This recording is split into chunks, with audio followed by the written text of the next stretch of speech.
You can probably see we're back on the Disco 2 again. This is Saturday morning. Still throwing up cords. After 92 miles of driving it around, it's still throwing up cords. Some suggestions were it's something to do with the airflow meter, and the air going into it has to go through the air cleaner. And this has posed a little bit of a problem, because this was the original air cleaner box. It's broken here, and the clip's broken here. And this one, well, this one's on its last legs. Anyway, I spied in Kenny-Upul in La Patrie, south of Montreal, there was a Disco 2. So I said, Brian, go down and have a look, see what it's like. And he found one. And he got the air cleaner box. He had to buy the box complete. I think it was about 40-50 quid. $40-50. But he got a broken one. That's no good at all. Next door's fence is going to be covered in plastic. We'll be able to see over the top of it shortly. So after a lot of discussions about which air cleaner should go onto this one, because there's actually two. There's one for the 4 litre, which is the early ones, and there was one for the 4.6, the ones with all the knackered engines.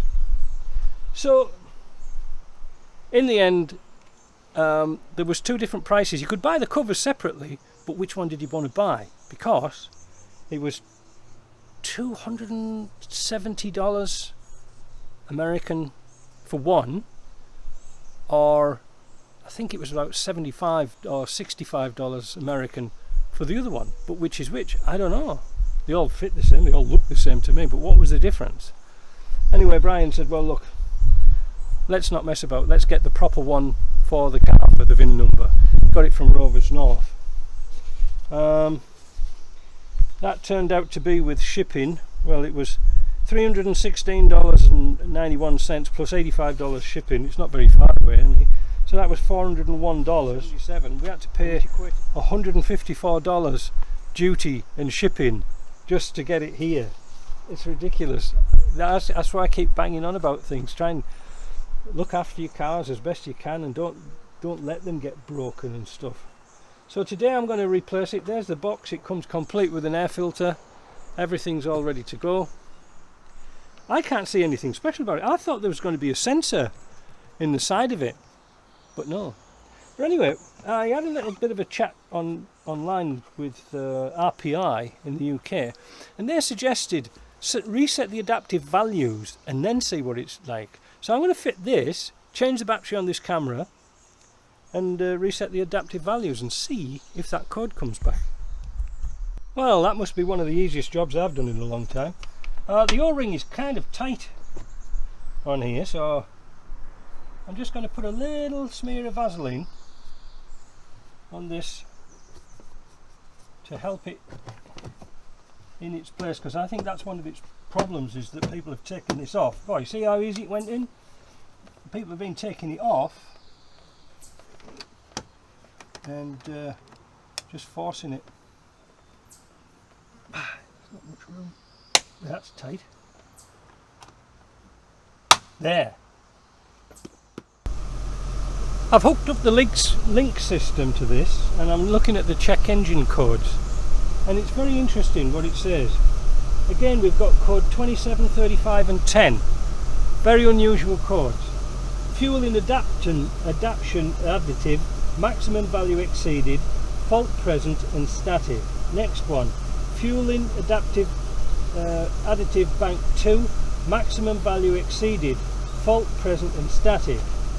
The next one, O2 probe, pre-catalyst, value not plausible, fault not present and intermittent. So we've sort of got intermittent problems and static problems throwing this light off. Hopefully this air cleaner can sort this out, but I'm going to teach it to learn adaptive values now, if I can. But first of all, get rid of those codes. Alright, so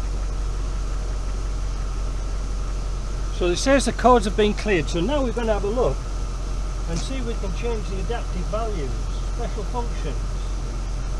ECM data. Reset adaptions. Do you wish to reset all CM adaptions? Yes.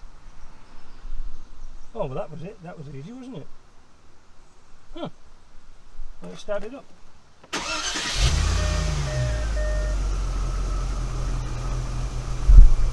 Well, that didn't hurt. Let's see what happens. I don't know. Why is it showing faults that's static, not present, or whatever, and the very strange, unusual codes? Could it be to do with this air? Because you see, those codes are not like P codes, like on standard OBD2, so what the hell they are, I don't know. But I'm going to report back to RPI if this air cleaner box has fixed the job and resetting the adaptation values has cured the problem.